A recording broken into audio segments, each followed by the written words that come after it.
kamu itu kalau kelakuannya terus-terusan kayak begini, kamu tuh nggak punya masa depan gitu.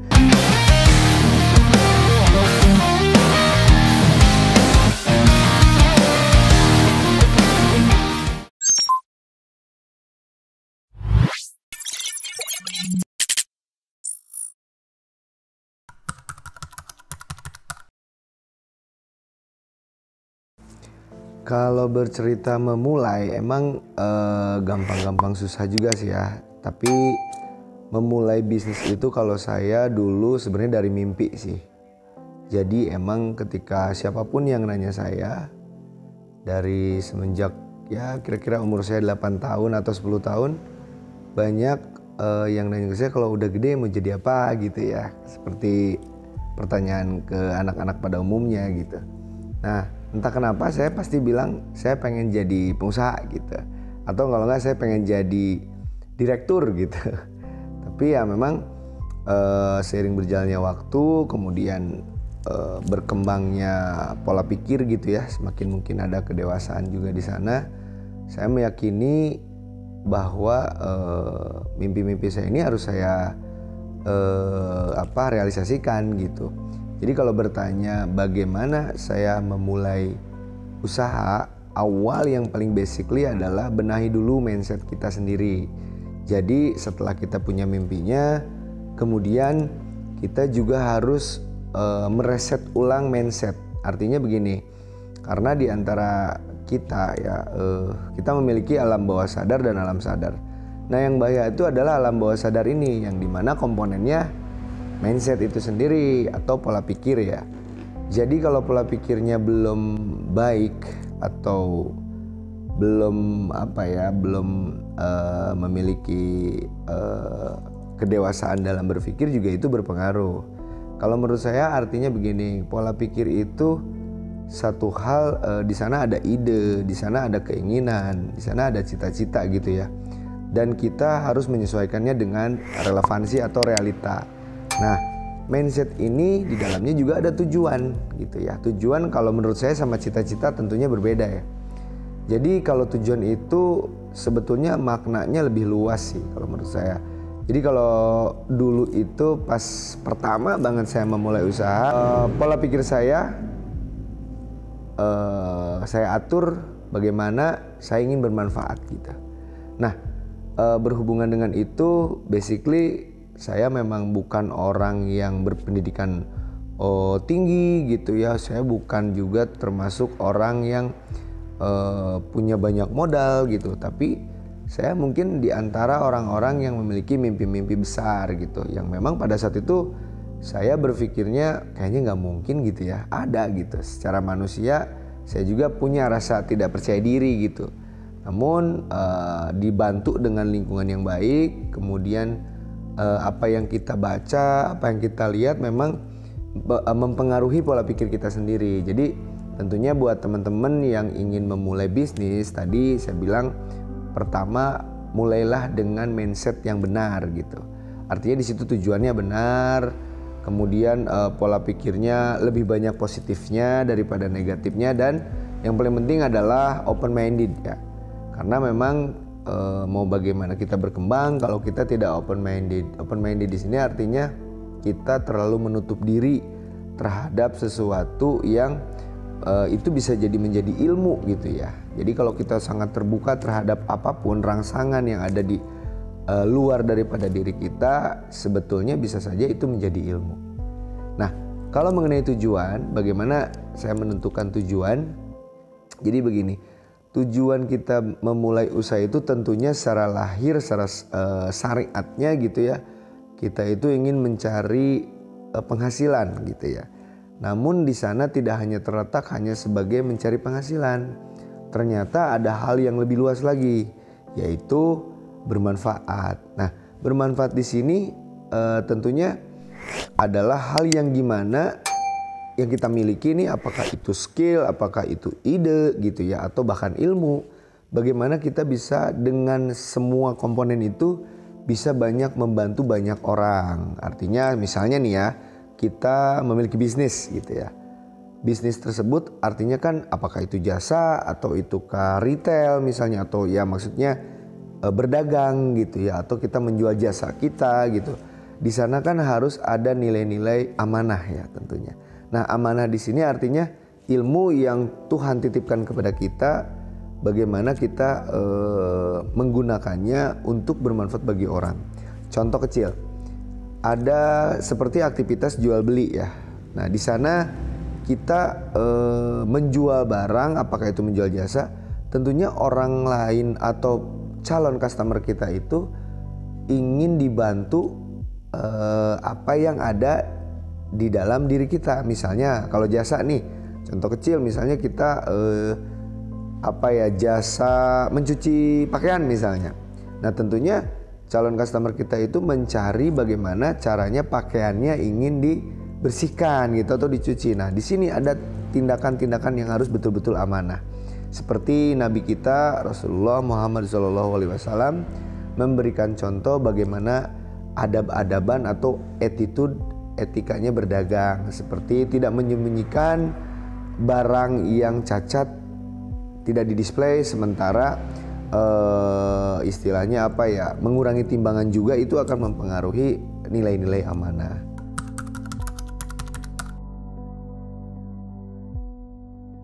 Nah, jika bertanya tentang keyakinan, tentunya ya pasti di antara kita sudah mengetahui keyakinan adalah hal yang utama dalam segala hal. Kalau menurut saya begitu.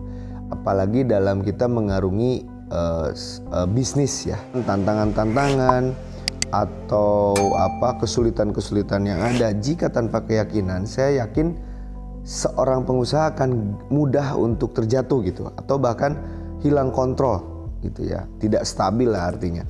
Nah, di sini seorang entrepreneur tentunya perlu ada ketahanan mentalitas yang didasari oleh keyakinan.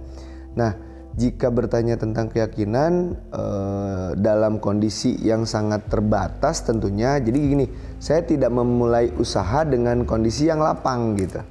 Ya, diantaranya tadi ilmunya. Ya, saya tentu saja pas memulai usaha atau berbisnis itu tidak serta-merta ilmunya sudah cukup gitu ya, karena bagi saya tidak ada cukup-cukupnya ya kalau cari ilmu.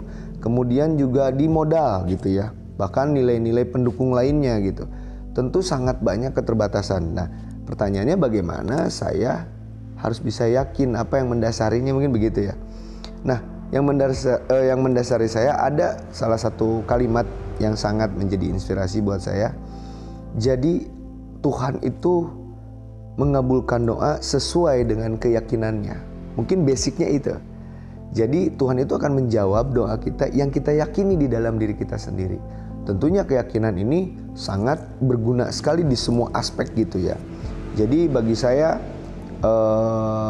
meyakini bahwa apa yang saya yakini, misalnya tentang tujuan saya, cita-cita saya, pasti akan terwujud ketika kita mau berproses. Jadi di mana kita memiliki keyakinan, kita mau berproses, kemudian kita jelas tujuannya mau kemana, kita akan mencapai di mana cita-cita tersebut, titik puncak di mana cita-cita tersebut akan kita capai. Insya Allah kita akan mencapai titik itu. Mungkin untuk dari intinya, kalau ditanya keyakinan, sumber keyakinan adalah tentang hubungan kita dengan Tuhan. Tentunya kita akan lebih yakin lagi karena sudah barang tentu Tuhanlah yang memberikan rezeki kepada kita, ya kan? Terus kedua, keyakinan ini diletakkan di posisi mana saja sih sebetulnya? Ya pada prinsipnya, ya hakikatnya ya, hidup ini kan hanya sepintas atau selintas saja. Ibaratkan sebagian orang yang bijak bilang bahwa hidup ini bagaikan tempat bersinggah saja. Artinya di sana juga ada hubungan untuk kekuatan tentang keyakinan. Jadi keyakinan dibutuhkan sekali bagi para calon entrepreneurship atau yang sedang menjalankan rencana dan cita-cita.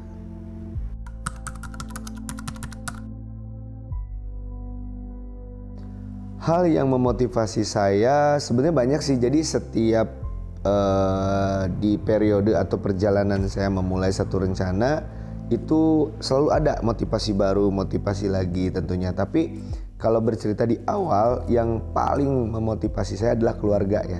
Ya tentunya saya ingin sekali menjadi anak yang bermanfaat.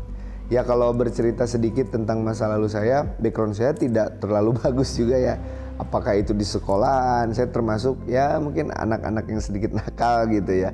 Tidak seperti anak yang lainnya, misalnya mengerjakan tugas tepat pada waktunya. Kemudian saya sering banget bolos, saya sering kesiangan, bahkan ada jam-jam tertentu yang saya nggak ikut kelas gitu. Nah itu ya kenakalan remaja lah istilahnya. Kemudian saya termotivasi, saya sadar bahwa diri saya itu bukan orang yang sempurna gitu ya, atau bahkan anak yang baik gitu. Bahkan ada cerita lucu dulu, saya masih ingat zaman SMA, ada guru saya bercerita kepada saya, katanya, kamu itu kalau kelakuannya terus-terusan kayak begini, kamu tuh gak punya masa depan gitu. Dan itu kepikiran terus dan masih ingat sampai hari ini gitu ya. Nah bahkan itulah yang menjadi motivasi saya diantaranya. Kemudian kalau secara global, motivasi secara luas gitu ya, saya itu ingin menjadi, yang pertama saya ingin bermanfaat bagi orang tua saya sendiri. Jadi saya cukup lumayan mengecewakan lah zaman sekolah gitu ya. Akhirnya saya berpikir, wah masa sih saya terus-terusan membuat orang tua saya kecewa gitu ya. Nah disitulah titik balik saya berpikir gimana saya harus bermanfaat, gimana saya harus berguna gitu ya. Nah disitulah motivasi saya timbul. Jadi awalnya melihat orang tua dan melihat diri saya sendiri bahwa saya banyak sekali kekurangan, akhirnya termotivasi.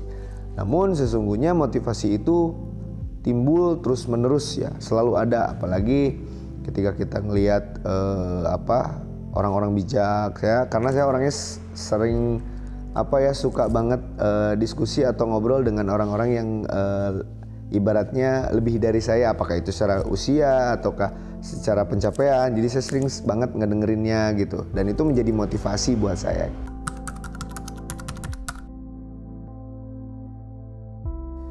Bukan hanya di dalam bisnis atau sebagai entrepreneurship saja ya yang mendapati perasaan ragu atau dirundung oleh rasa keraguan-raguan. Kita sebagai manusia dalam hal apapun sering sekali mendapati keraguan. Nah, kalau saya pribadi melawan keraguan itu tentunya ada beberapa mungkin yang memberikan sudut pandang terhadap saya. Karena saya Muslim, saya pernah dikasih masukan oleh beberapa ulama atau ahli di bidang agama. Mereka bilang hindarilah sifat-sifat keraguan. Iblis atau setan itu katanya suka dengan manusia yang ragu-ragu begitu. Jadi saya terinspirasi oleh petuah itu ya. Jadi memang ketika kita ragu di dalam kondisi menentukan sikap itu sangat berbahaya sekali ya. Artinya pastinya kita tidak sulit untuk mendapati keputusan yang baik kalau kita ragu-ragu. Dan ragu-ragu ini termasuk bagi saya sih menghambat ya. Ketika kita bisa decision dalam waktu secepat mungkin, akhirnya dengan keraguan-raguan ini kita terhambat lah istilahnya. Jadi lambat, jadi nggak jelas gitu, jadi nggak stabil. Namun kalau boleh saya kasih masukan bagaimana cara kita melawan keraguan, banyak sih sebetulnya. Namun kita ambil saja contoh, misalnya kita mau menentukan sikap atau mau melangkah, ragu. Penyebabnya sebetulnya macam-macam nih.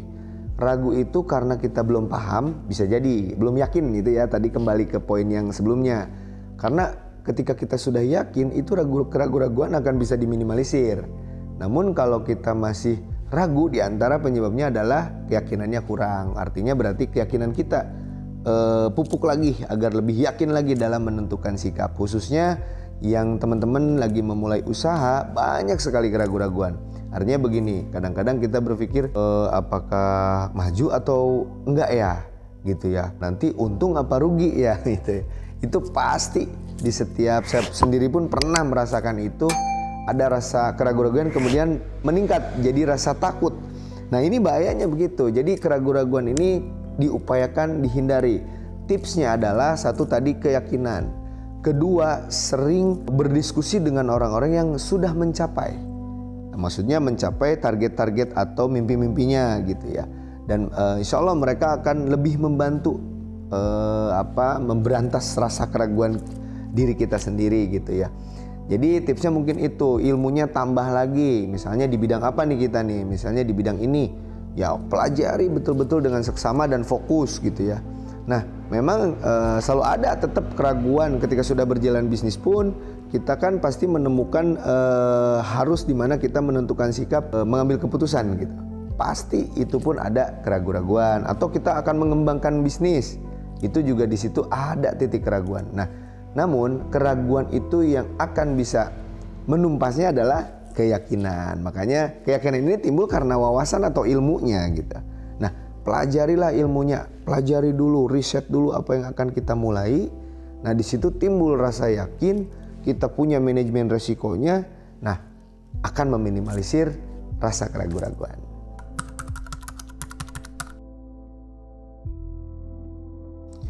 Tentu pasti ada yang namanya hambatan atau gangguan-gangguan atau rintangan-rintangan yang menghadang dikala kita memiliki satu rencana yang sedang kita jalankan.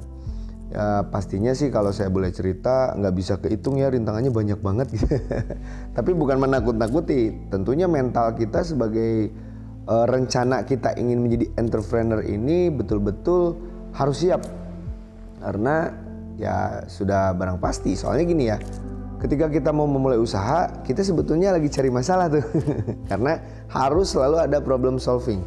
Jadi bagaimana kita melawan rintangan-rintangan, banyak banget sih, dari mulai keuangan, misalnya keterbatasan modal tadi saya bilang, keterbatasan finansial gitu ya. Nah, itu harus sadar banget kita. Jadi di mana perjalanan kita sedang berjalan itu tidak selalu mulus, ada aja rintangannya. Nah, kalau tadi tanya apakah ada yang rintangan di lingkungan sendiri pun ada.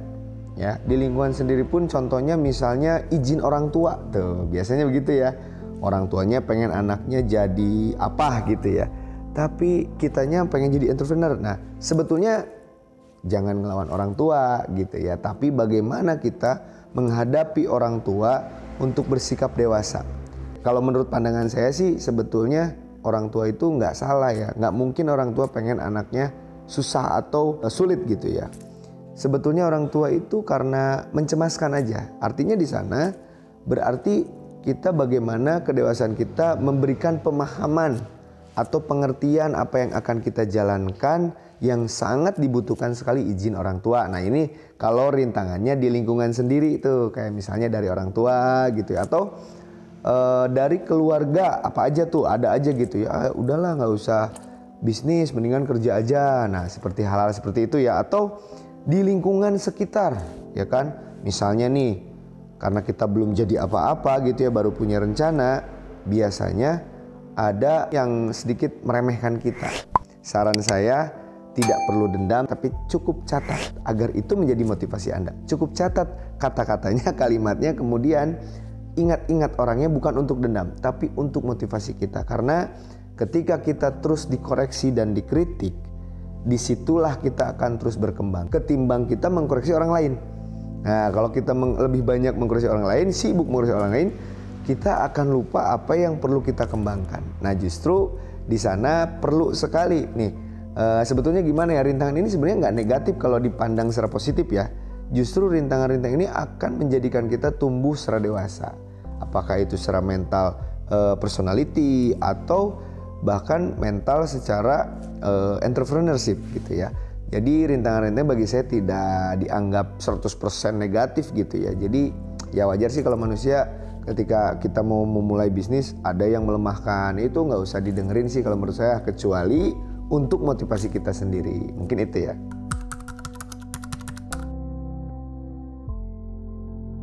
Hal ini penting sekali mengenai prinsip. Setiap manusia tentunya harus memiliki prinsip. Prinsip ini komponennya macam-macam, di dalamnya ada integritas gitu ya, ada tentang idealisme gitu ya, ada tentang tujuan kita sendiri. Pasti kita ketika ingin memulai sebagai pengusaha atau pebisnis, pasti kita memiliki prinsip. Prinsip itu yang tadi saya bilang, ada idealisnya kita dapat, kemudian kita bikinlah rules atau aturan kita sendiri ya kan, karena memang kita akan memulai, di mana kita berbisnis itu adalah memulai cerita kita gitu. Artinya kita memiliki idealisme. Nah, Kalau saya pribadi tentang prinsip sebetulnya simpel sih, tapi ini sangat menyeluruh. Prinsip saya berbisnis itu adalah tadi seperti yang saya bilang, saya jelas ingin bermanfaat walaupun itu hal yang tidak mudah ya. Terkadang kita sudah ingin bermanfaat tapi ternyata kita gagal. Misalnya mengecewakan orang lain yang tidak disengaja, itu sering sekali terjadi. Itu sangat manusiawi. Nah, kalau prinsip saya artinya begini, saya ingin apapun yang ada di dalam pikiran saya yang mengenai hal baik bagi orang lain, itu ingin saya realisasikan. Artinya basicnya adalah unsur kemanfaatan. Kemudian kita itu sebagai manusia, tentunya kita di antara kita yang umat muslim khususnya, kita itu diciptakan oleh Allah itu pasti dengan rencana dan tujuannya. Ya pada prinsipnya kita itu benar-benar dituntut untuk beribadah gitu ya. Setelah kita merasa dituntut, akhirnya kita menjadi kebutuhan gitu ya. Jadi prinsipnya kita itu basic tadi bermanfaat itu ada amanah ya. Bagaimana kita, tangan kita menjadi menolong bagi orang lain.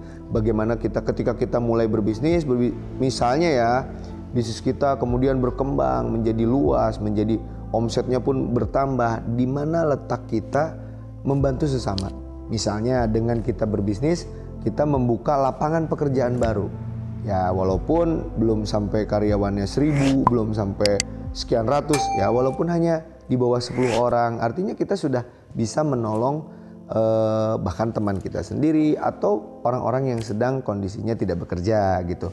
Nah, prinsip inilah yang selalu saya benamkan. Saya abdikan diri saya terhadap perusahaan saya itu bukan hanya tentang omset, tapi bagaimana tangan kita, bagaimana pikiran kita, bagaimana lisan kita, bahkan ilmu yang kita miliki bisa bermanfaat bagi banyak orang gitu. Balik lagi ke situ sih sebetulnya, pada prinsipnya hanya satu kata, bermanfaat. Namun di sana banyak dan luas sekali makna-maknanya. Jadi kalau bercerita prinsip, perlu sekali nih para entrepreneur atau calon entrepreneurship bersama-sama saya mengingatkan atau memberikan sharing terhadap teman-teman. Prinsip kita berbisnis itu yang saya tadi bilang bermanfaat, sebetulnya basically-nya bermanfaat. Ketika kita bermanfaat, pasti banyak yang menghubungi kita kan. Tapi kalau kitanya tidak bermanfaat, misalnya banyakkan mengecewakannya daripada bermanfaatnya, ya orang lain juga kapok kan gitu ya. Apakah itu yang mau ngajak kerjasama atau yang mau beli barang kita, bahkan karena sering mengecewakan klien, sering mengecewakan customer, ya akhirnya mana mungkin mereka mau repeat order misal atau balik lagi menghubungi kita. Biasanya akan ada kecenderungan penurunan kepercayaan. Itu juga bersangkutan ya teman-teman. Jadi prinsip dasar saya adalah ingin bermanfaat. Nah di dalamnya tadi harus kita beramanah terhadap, berupayakanlah walaupun kita sulit gitu ya, upayakan agar kita bagaimana caranya bermanfaat, gitu aja sih mungkin.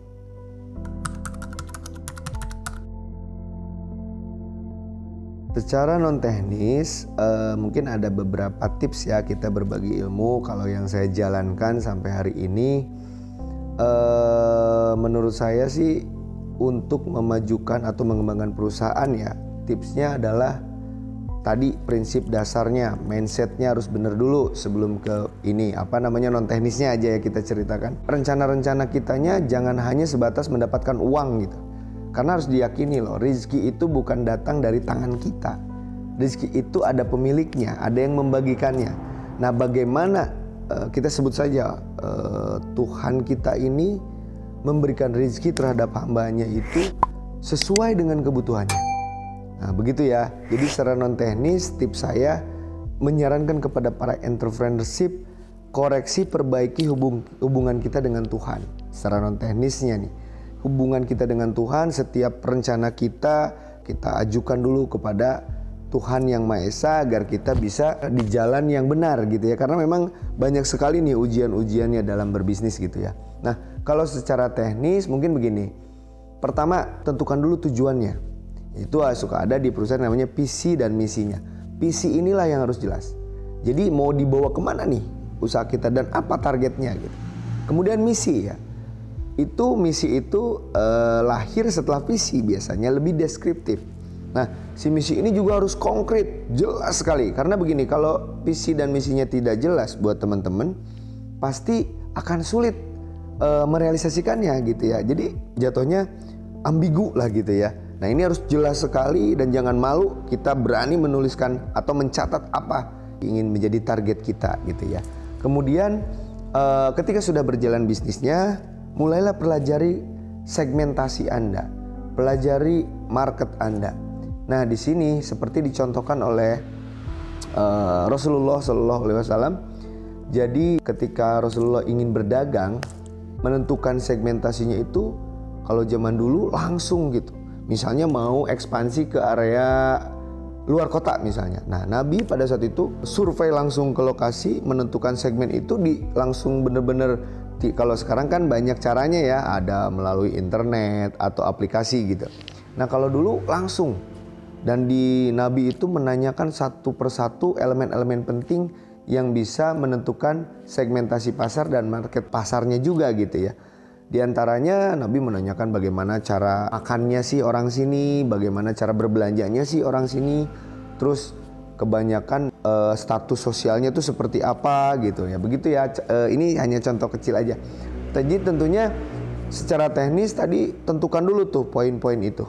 Nah, setelah itu ketika bisnis sudah mulai berjalan, awareness kita sudah ada, jangan lupa bangunlah karakter building.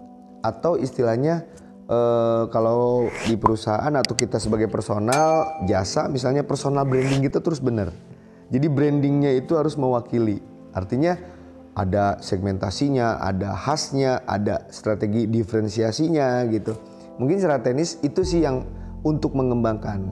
Kemudian dikelola tuh ketika kita sudah mulai ada customer gitu ya yang menghubungi, jaga. Seperti pepatah dahulu, pembeli adalah raja, itu nggak salah sebetulnya. Mau nggak mau, suka nggak suka, kondisinya seperti itu. Jadi bagaimana kita melayani customer kita betul-betul dengan rasa amanah yang tinggi, dan itu akan menimbulkan rasa emosional yang tinggi. Artinya emosional di sini, jadi kalau boleh saya katakan, kualitas dan emosional sebetulnya lebih dapat emosional gitu, tapi bukan berarti melupakan kualitas. Ketika ada kedekatan secara personal terhadap klien akan lupa terhadap kualitas. Bukan berarti kita jadi merubah kualitas nih ya, atau menurunkan, tidak. Maksudnya emosional ini poin penting, sering sekali dilupakan. Coba kita perhatikan saja, apakah Anda yang memiliki mobil mewah nih misal, atau siapapun yang memiliki mobil mewah, apakah mereka paham deskripsi mobil tersebut atau spesifikasi mobil tersebut sampai ke mesin-mesinnya? Tentunya tidak, karena ada segmennya gitu. Ada di beberapa para customer yang misalnya begini, saya pengen beli mobil Ferrari misalnya. Saya yakin mereka nggak tahu detail seperti mekaniknya gitu ya. Pasti hanya tahu itu brandnya saja, kekuatan brandnya ada tuh gitu ya. Nah kemudian dia itu membeli untuk kepuasan biasanya, atau untuk nilai kebanggaan. Nah ini tentunya ada, apakah itu dari brandnya memiliki emosional ya, ataukah dari ownernya yang pelanannya ramah gitu ya, terus kemudian diajak diskusinya enak, mereka konsul ke kitanya juga dibikin nyaman. Nah itulah diantara strategi secara emosional gitu ya. Semakin meningkat kenyamanan mereka terhadap kita, itu semakin memungkinkan untuk kita bisa mengembangkan usaha kita. Karena pahami, perkembangannya perusahaan, kemajuannya perusahaan ditentukan oleh nilai pertumbuhannya customer kita. Nah, di sini mungkin saya hanya tidak membahas spesifik, cuman saya membahas secara garis besarnya aja. Mungkin itu mungkin yang bisa menjadi tips-tips diantara yang mungkin banyak sekali ilmu-ilmu di luar sana. Mungkin saya bisa memberikan beberapa sudut pandang dari saya pribadi gitu. Artinya di sini saya tidak merasa lebih pintar, saya tidak merasa lebih hebat, tapi di sini bagaimana seperti tagline tadi, kita ingin bermanfaat. Apakah mungkin bisa jadi yang saya bicarakan ini akan menggugah rasa semangat teman-teman yang menyaksikan atau mengikuti terus video ini gitu ya. Nah mungkin itu saja yang bisa saya sampaikan. mudah-mudahan besar sekali manfaatnya buat teman-teman, apalagi para pejuang-pejuang yang sedang merencanakan bisnis atau yang ingin menjadi entrepreneur. Saya berikan sudut pandang atau saran, tidak ada yang tidak mungkin. Ya, begitu, itu sudah saya rasakan sekali gitu ya. Tidak ada yang menentukan bahwa kesuksesan itu dilihat dari background pendidikannya, walaupun itu menunjang gitu. Tidak dilihat dari karena dia punya modalnya, tidak ditentukan oleh hal-hal seperti itu. Tapi kembali ke diri kita sendiri. Apakah diri kita ini berkualitas? Itu pertanyaannya. Jadi mulai sekarang teman-teman, bagaimana kita semangat terus dan berkembang, dan bagaimana kita mencapai tujuan tersebut, lakukan hari ini. Jangan ditunda-tunda. Itu pun diantara yang akan menghambat kita. Baik, itu saja yang bisa saya sampaikan. Semoga besar manfaatnya. Mohon maaf jika ada salah-salah kata. Assalamualaikum warahmatullahi wabarakatuh. Dari saya, Denis Imam Ramdhani.